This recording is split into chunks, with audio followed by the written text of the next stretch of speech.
অনেক দিন আগের কথা। একটি জঙ্গলে একটি চালাক শিয়াল ছিল আর একটি বোকা কাক ছিল।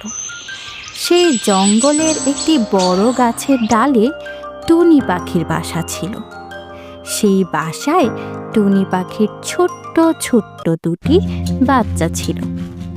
টুনি পাখিটি প্রতিদিন সকালে খাবার খুঁজতে বের হতো, আর যাওয়ার আগে বাচ্চাদেরকে বলতো, আমি ফিরে না আসা পর্যন্ত তোমরা কারো কথায় বিশ্বাস করবে না আর বাসা থেকে বের হবে না।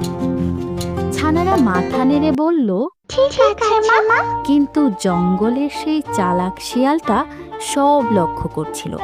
শিয়াল মনে মনে ভাবলো, এই টুনি পাখির বাচ্চাগুলো যদি পাওয়া যায় তাহলে বেশ মজা হবে। একদিন টুনি পাখি খাবার খুঁজতে চলে গেল। ঠিক তখনই কাক শিয়ালকে গিয়ে বলল, শিয়াল মামা, আহ, আজ তো বাসাটা একদম ফাঁকা, টুনি পাখি বাসায় নেই। চুপ কর, বেশি কথা বললে সব নষ্ট হয়ে যাবে। শিয়াল ধীরে ধীরে গাছের নিচে এসে মিষ্টি গলায় বলল,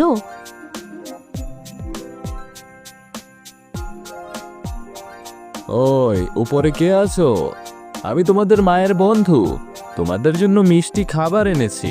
বাসার ভেতরের বাচ্চারা একটু ভয় পেল।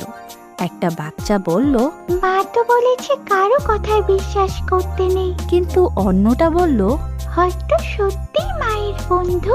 এদিকে নিচে দাঁড়িয়ে বোকা কাক আবার বলে উঠল, হ্যাঁ, শিয়াল মামা খুব ভালো, আমি নিজে দেখেছি। বাচ্চা দুইটা আরো দ্বিধায় পড়ে গেল। ঠিক তখনই দূর থেকে টুনি পাখি ফিরে আসলো। সে গাছের নিচে শিয়াল আর কাককে দেখে সব বুঝে ফেলল। টুনি পাখি লুকিয়ে থেকে প্রথমে কাকের কাছে গিয়ে বলল, কাক ভাই, তুমি এত বোকা কেন? আমার বাচ্চাদেরকে বিপদে ফেলছো। কাক মাথা চুলকে বলল, আমি তো বুঝিনি। টুনি তখন এক বুদ্ধি করল। সে গলা বদলে গাছের আড়াল থেকে বলল, শিয়াল মামা, জঙ্গলের রাজা নাকি আসছেন। আজ যারা অন্যায় করবে তাদের শাস্তি হবে। এই কথা শুনে শিয়াল ভয় পেয়ে গেল। তার লেজ কাঁপতে লাগলো। আমি তো কিছু করিনি, আমি তো ওই দিকে যেতেছিলাম। এই বলে সে দৌড়ে পালিয়ে গেল। কাক তখন বুঝতে পারল সে কত বড় ভুল করেছে। সে লজ্জা পেয়ে গেল। সে লজ্জা পেয়ে বলল, আজ আমি শিখলাম, বুদ্ধি না থাকলে চুপ থাকাই ভালো। টুনি পাখি তখন বাসার কাছে এসে বাচ্চাদেরকে বলল, দেখলে মায়ের কথা না শুনলে কি বিপদ হতে পারে। বাচ্চা দুইটা কাঁদতে কাঁদতে বলল, আমরা আর কখনো কারো কথায় বিশ্বাস করব না মা। সেই দিন থেকে শিয়াল আর ওই গাছের কাছে আসেনি।